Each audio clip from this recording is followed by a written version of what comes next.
Des Haji Musaddad Lubis MAG selaku Wakil Ketua 1 Badan Amil Zakat Nasional Provinsi Sumatera Utara. Gimana kabarnya Pak Musaddad? Sehat? Alhamdulillah ya. Selanjutnya narasumber yang ketiga ada Bapak Sulaiman selaku Ketua Forum Zakat Sumatera Utara. Gimana kabarnya Pak Sulaiman? Alhamdulillah. Ini sama-sama pegiat zakat ini ya. Nah, insya Allah nanti panitia akan menyiapkan souvenir-souvenir yang menarik. Benar ya, ini panitia ya. Bagi peserta yang teraktif ini, kita akan siapkan bagi peserta yang aktif souvenir-souvenir menarik. Maka harapan kami kita datang kemari, pulang dari sini nantinya membawa oleh-oleh yang tak kalah penting, yaitu ilmu, wawasan terkait dengan ekonomi syariah dan bagaimana pengelolaan potensi zakat, infak, sedekah produktif. Bagaimana juga pemberdayaannya untuk ekonomi masyarakat. Nah, hari ini tema talkshow kita adalah pengembangan ekonomi syariah oleh Bank Indonesia serta pengelolaan potensi zakat, infak, sedekah produktif dalam rangka pemberdayaan ekonomi masyarakat. Ada narasumber kita baik itu dari Bank Indonesia sendiri yang nantinya akan membahas tentang bagaimana peran ekonomi syariah dalam pembangunan ekonomi berkelanjutan dan apa kontribusi Bank Indonesia. Kemudian nanti ada juga ahlinya yang berbicara tentang bagaimana pengelolaan zakat, infak, sedekah produktif untuk pemberdayaan ekonomi umat. Nah, saya rasa sudah nggak sabar lagi ya Bapak Ibu yang sudah hadir di sini. Baik, Bapak Ibu para hadirin sekalian, langsung saja untuk materi yang pertama. Kami undang narasumber kita yang sangat luar biasa, Bapak Ibrahim selaku Deputi Kepala Perwakilan Bank Indonesia Provinsi Sumatera Utara. Yang mana tadi sudah kita lihat CV-nya. Beliau lahir di Kudus. Ini putra Jawa yang cinta dengan masyarakat Sumatera ini ya. Lahir di Kudus tahun 1969 dan status sudah menikah, memiliki 2 orang anak. Kalau kita lihat pendidikannya luar biasa. Yang pertama sarjana ekonomi pembangunan SE Fakultas Ekonomi Universitas Gajah Mada.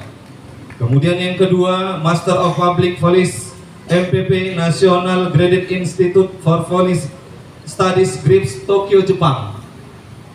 Kalau pengalaman kerja banyak sekali, kayaknya tidak perlu saya sebutkan satu persatu, mohon maaf ini Pak. Tapi yang terakhir beliau selaku Deputi Kepala Perwakilan Bank Indonesia Sumatera Utara. Kepada Pak Ibrahim kami persilahkan. Bismillahirrahmanirrahim.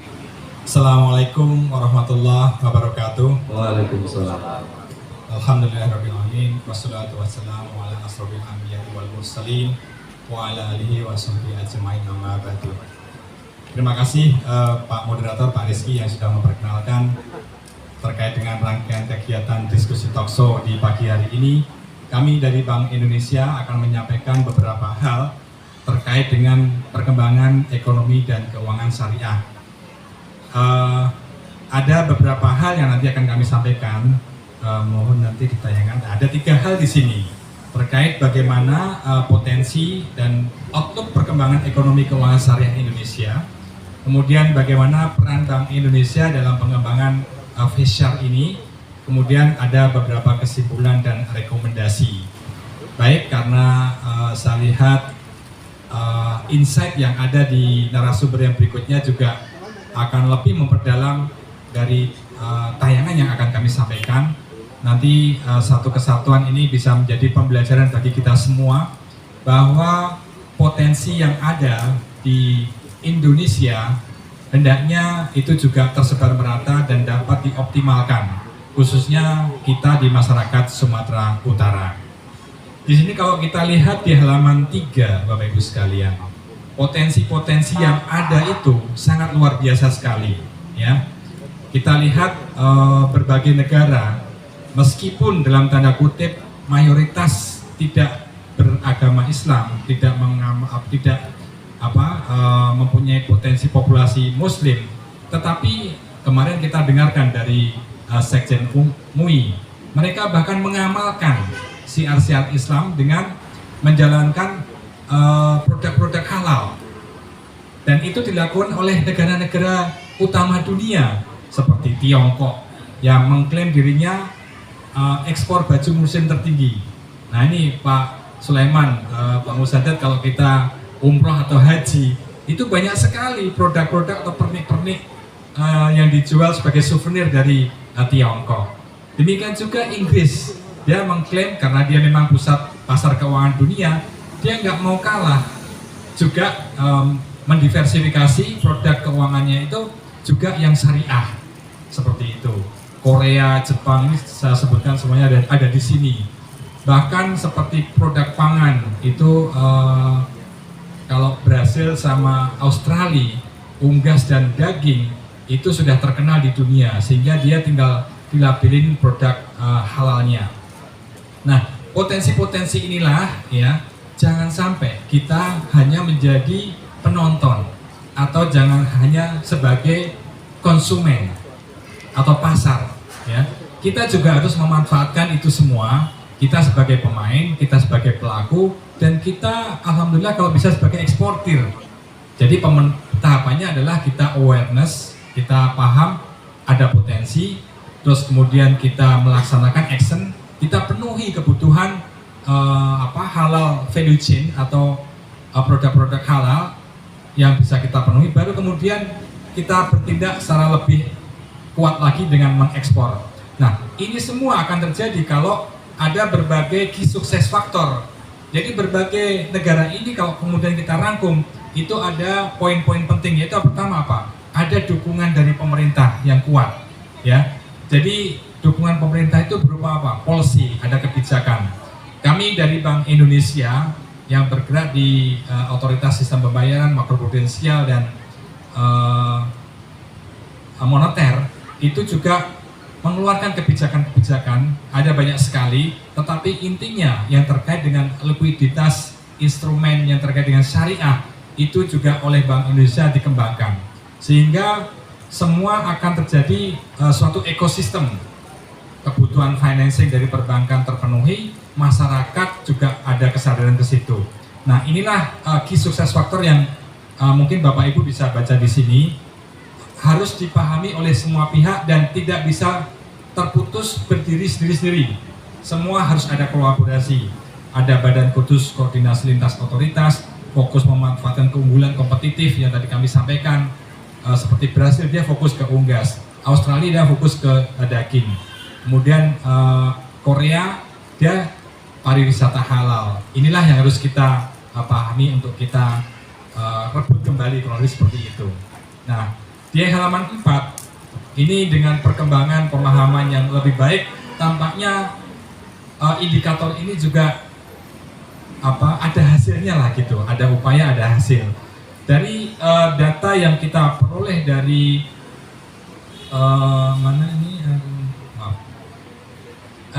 State of the Global Islamic Economic Report, peringkat Indonesia itu sebetulnya terus membaik.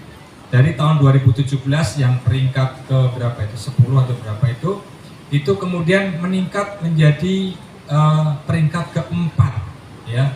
Ini suatu lompatan yang luar biasa sekali. Kita berharap ke depan ini kita akan terus memperbaiki dan diharapkan kita menjadi nomor 1 dalam ranking atau peta ekonomi syariah secara global. Itu gambaran umumnya. Kemudian kalau kita lihat detail per komponen kronologi seperti itu di halaman 5, bagaimana Islamic Finance Country Index, ya. Itu juga kalau kita lihat grafiknya di sebelah kanan, itu juga mengalami perbaikan. bahkan ranking Indonesia tahun 2021 menjadi nomor 1 ya.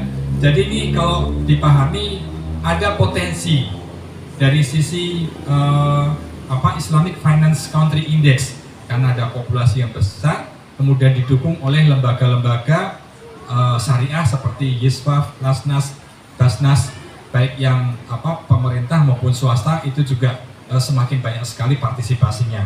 Inilah yang harus kita jaga ke depan, semoga sinergi bisa semakin membaik lagi. Kemudian di halaman 6, Global Islamic Fintech.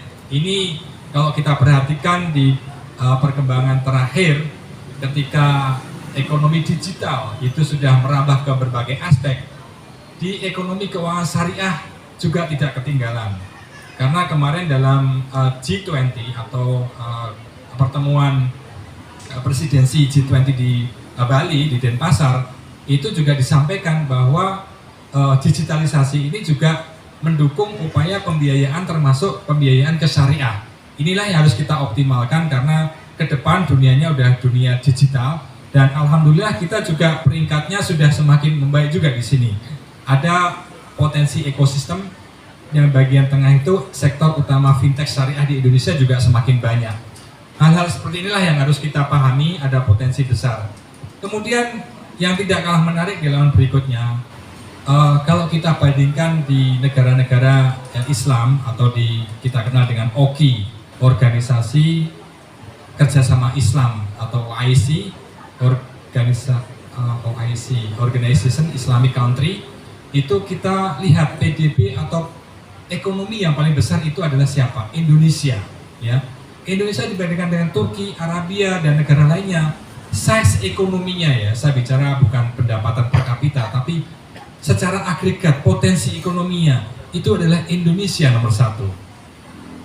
Jadi di dalam kelompok organisasi kerjasama Islam, Indonesia lah yang paling besar potensi ekonominya. Ini yang harus kita pahami. Kembali ke depan tadi, jangan hanya kita menjadi pasar, tapi kita juga menjadi pelaku atau pemain. Jadi potensi-potensi ini saya ringkas di bab 1 adalah potensi besar yang harus kita pahami dan kita bisa kembangkan lebih lanjut. Di sesi kedua di halaman 9 ini saya menginjak ke peran ekonomi syariah dalam ekonomi berkelanjutan dan kontribusi Bank Indonesia. Jadi Bapak Ibu sekalian saya hormati, mungkin ada yang bertanya-tanya, kenapa Bank Indonesia ikut terlibat dalam pengembangan ekonomi dan keuangan syariah? Sebagaimana Ibu ketahui, Bapak Ibu ketahui, peranan Bank Indonesia memang selama ini ikut mendorong perkembangan ekonomi secara umum, karena stabilitas ekonomi, stabilitas moneter itu tidak akan kuat kalau fundamental ekonominya juga tidak kuat. Nah, kita melihat fundamental ekonomi Indonesia itu tidak hanya yang konvensional, tapi kita pahami ada ekonomi keuangan syariah yang tadi potensinya sangat luar biasa. Nah, inilah kenapa nggak kita kuatkan. Jadi sejak tahun 2014, yang ini tahun ke-9 pelaksanaan FESAR, alhamdulillah berkat sinergi kita semua, perbaikan ranking di global ekonomi syariah tadi semakin meningkat. Dan di perkembangan aktivitas ekonomi syariah untuk mencapai green economy itu juga sangat banyak sekali. Di sini kalau kita lihat bagaimana dimensi aktivitas ekonomi syariah, kemudian konsep alam dalam Islamic worldview, kemudian sampai bagaimana pencapaian rincian sektor-sektor Sustainable Economic Development Goal ini adalah yang dulu dari komitmen 189 negara di dunia yang tergabung dalam PBB, dia komitmen, dia akan fokus di Millennium Development Goal, sehingga ada perkembangan ekonomi yang berkelanjutan. Nah, ekonomi keuangan syariah pada dasarnya juga mendukung ke sana. Ada keseimbangan alam, keseimbangan sumber daya alam yang kita manfaatkan, sehingga kelangsungan ekonomi itu bisa berjalan dengan baik dan berkesinambungan. Inilah prinsip-prinsip ini di halaman berikutnya. Kemudian ada prinsip ekonomi keuangan syariah dan inklusivitas perekonomian yang sangat penting. Jadi prinsip-prinsip dasar ekonomi Islam kemudian ada implikasinya, ini yang kemudian kita terapkan dalam ada peranan. Kalau kita lihat di masyarakat ekonomi Indonesia, nanti ini porsinya Pak Sulaiman dan Pak Musadat, ada sisi permintaan bahwa konsumsi masyarakat kita di kaum du'afa itu masih sangat banyak, perlu perhatian. Sementara di sisi supply-nya atau masyarakat yang mampu untuk berinfak sedekah, zakat sama wakaf itu juga banyak sekali. Tetapi ekosistemnya ini yang kita perkuat, sehingga gap di tengah bagaimana proses social financing-nya ini kemudian bisa berjalan dengan merata dan kuat. Jadi kalau saya ngobrol dengan Pak Sulaiman, pemberian bantuan sosial ini juga sudah mulai dan sudah lama bergerak ke sektor-sektor produktif. Inilah yang harus kita kuatkan ke depan lagi, sehingga semua lapisan masyarakat bisa menjadi lebih baik lagi. Kemudian kalau di halaman 11, bagaimana peran Bank Indonesia kalau kita lihat di sini? Ini untuk cara mudahnya, Bank Indonesia atau otoritas kita adalah di air. Air, apa itu air? Hanya kita sebagai akselerator, ya, kita mendorong, kita ajak berkolaborasi berbagai berbagai stakeholder di situ. Kemudian sebagai inisiator juga memprakarsai inovasi program pengembangan ekonomi syariah. Inilah yang kemudian kita juga beberapa tahun lalu kita mempublikasikan buku yang tentu saja kita berkolaborasi dengan MUI, termasuk ada zakat core principle sama wakaf core principle, karena potensi wakaf ini sangat luar biasa sekali. Kita sering dengar Pak Musadat ya, harta sahabat Nabi Utsman itu kan sampai sekarang masih mengalir terus. Jadi betapa luar biasanya kalau kita bisa mengelola wakaf dari ekonomi umat ke umat yang lain. Kemudian di regulator, nah ini ya pentingnya tadi peran pemerintah.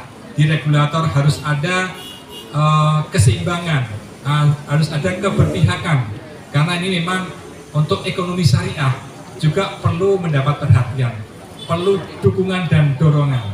Inilah peran Bank Indonesia selain sebagai akselerator, inisiator, dan juga regulator yang berusaha mendorong perkembangan ekonomi syariah, tentu saja sebatas kewenangan dari Bank Indonesia. Di bagian berikutnya, ini udah mulai agak terakhir, bagaimana cetak biru pengembangan ekonomi dan keuangan syariah di halaman 12. Di sebelah kanan kita lihat bagaimana semacam pondasi dasar yang perlu kita siapkan untuk sampai kemudian kalau kita membicarakan suatu framework, tujuannya adalah mendukung terwujudnya Indonesia sebagai pusat ekonomi dan keuangan syariah yang tadi saya sampaikan di awal. Tentu saja kita harus mempunyai pondasi apa saja tadi, ada sumber daya insani, ada data dan informasi, ada koordinasi dan kerjasama. Kemudian kita punya program kerja yang ini kita sinergikan dengan berbagai pihak. Kemudian ada strategi utama. Jadi untuk mencapai, katakanlah kalau saya tadi dari rumah, untuk mencapai ke Masjid Al-Jihad ini, saya mikir, saya nanti lewat mana, saya pakai kendaraan apa. Jadi ada strategi di sana, kira-kira jam 9 saya udah nyampe nih, nggak boleh terlambat. Demikian juga strategi-strategi untuk pengembangan ekonomi syariah, harus didasari seperti itu. Ada program-program, kemudian ada pengukuran. Kira-kira saya sampai di sini jam 9, kalau saya berangkat jam 8.30, kayaknya masih nyampe. Jadi ada tahapan-tahapan seperti itu.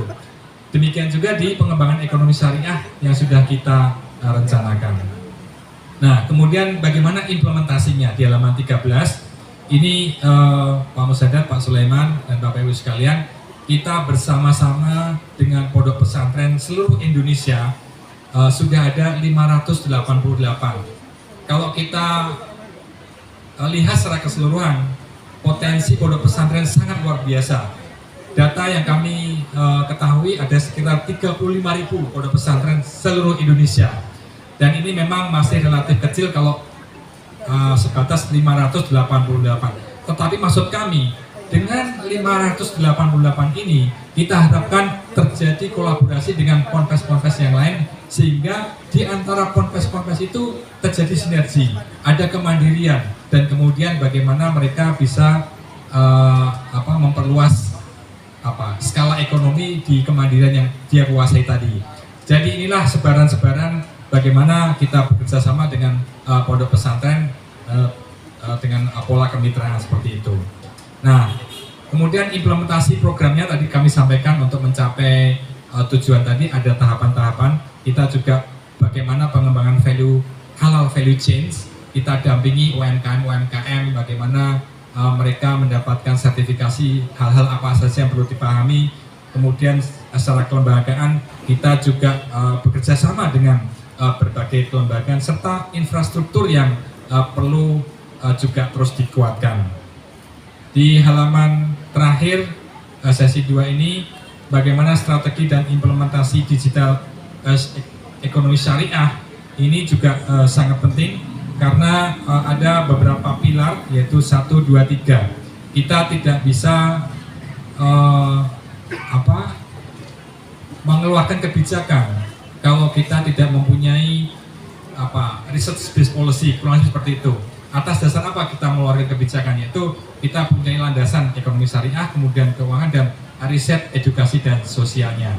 Hal-hal seperti inilah Bapak Ibu sekalian yang kami harapkan dapat memberikan insight kita semua kenapa kita perlu mengembangkan ekonomi syariah karena potensinya yang sangat luar biasa. Demikian Pak Rizky kurang lebihnya yang dapat kami sampaikan. Terima kasih. Assalamualaikum warahmatullahi wabarakatuh. Waalaikumsalam. Satu Badan Amil Zakat Nasional Provinsi Sumatera Utara. Karena memang Bapak Ibu para hadirin sekalian, potensi zakat khususnya zakat infak sedekah produktif ini sungguh luar biasa di Sumatera Utara yang mampu juga menggerakkan perekonomian umat. Oleh karena itu sudah hadir ahlinya hadir hari ini bersama kita. Mari kita dengar langsung saja kepada Bapak Ustadz dan kami persilahkan dengan segala hormat.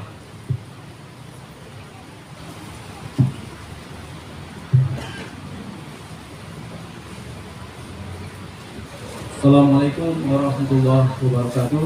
Waalaikumsalam warahmatullahi Alhamdulillah, syukurillah, salatu wassalamu ala rasulillah wa ala alihi wa sahbihi wa mawala wa la hawla wa la quwwata illa billahil aliyil azim. Yang sama-sama kita hormati Bapak Deputi, Pak Ibrahim, Pak Sulaiman selaku Ketua Pos, Pak Moderator, Bapak dan Ibu-Ibu para peserta talkshow yang insya Allah dirahmati dan dimuliakan oleh Allah Subhanahu Wa Taala. Puji syukur pada Allah Subhanahu Wa Taala atas hidayah, inayah, kesehatan, kesempatan dan keselamatan yang diberi kepada kita. Alhamdulillah pada pagi hari menjelang siang ini kita dapat hadir dalam acara talkshow yang diselenggarakan oleh Bank Indonesia. Mudah-mudahan acara kita ini dapat berkah dan bermanfaat untuk umat khususnya di Sumatera Utara. Salam dan salam kepada Rasulullah Muhammad SAW sebagai Rasul yang sangat kita cintai, kita tauladan kehidupannya, kita amalkan syariatnya dan kita mengharapkan syafaatnya di akhir kiamat. Amin, amin ya rabbal alamin.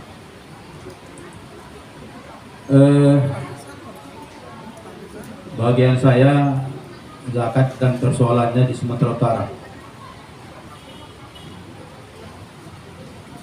Zakat ini sesungguhnya merupakan rukun Islam. Rukun Islam yang keempat, yang dalam istilah fikih disebut maklum minad dini bid-darurah. Artinya suatu kewajiban yang tidak bisa ditawar. 1/5 dari ajaran Islam yang wajib ditegakkan. Sehingga dalam banyak ayat Allah menggandengkan antara perintah sholat dengan perintah berzakat. Aqimus sholat wa atuz zakat. Dalam penelitian para mufassir 28 ayat yang seperti itu tergandang dalam Quran. Tapi ada yang menyebutkan bahkan ada yang 72 ayat. Terserah saja. Tapi yang jelas banyak sekali ayatnya yang menggandengkan antara kewajiban berzakat, kewajiban sholat dan berzakat. Namun dalam realitasnya di Indonesia, zakat adalah satu rukun Islam yang paling diabaikan di Indonesia. berbeda dengan sholat, berbeda dengan puasa, dan berbeda dengan haji. Kenapa begitu? Ya, itulah yang terjadi. Oleh karena itu, mungkin kejadian ini disebabkan karena kurangnya sosialisasi di antara. Oleh karena itu, saya kira salah satu dari bentuk sosialisasi zakat itu termasuk kegiatan seperti ini. Maka dari pimpinan Basnas, kami ucapkan terima kasih dan apresiasi yang sebesar-besarnya kepada Bapak Deputi Pak Ibrahim. Mudah-mudahan Bapak diberi Allah keberkahan hidup, kesuksesan dalam kerjanya, dan kemudian dipandang sebagai ibadah yang berbuah ke akhirat, yang ujung-ujungnya nanti menjadi penghuni surga Jannatul Firdaus. Ini harapannya. Oleh karena itu, karena zakat ini merupakan kewajiban, maka perintah berzakat itu jelas dalam surah At-Taubah ayat 103. Alamat diperuntukkan zakat dalam At-Taubah 60. Resiko tidak berzakat At-Taubah ayat 34-35. Saya kira bagi kita perlu menghafal ayat ini. Perintah 103 At-Taubah, tujuan zakat diperuntukkan kepada asnaf yang 8 At-Taubah ayat 60. Tidak berzakat resikonya At-Taubah 34-35.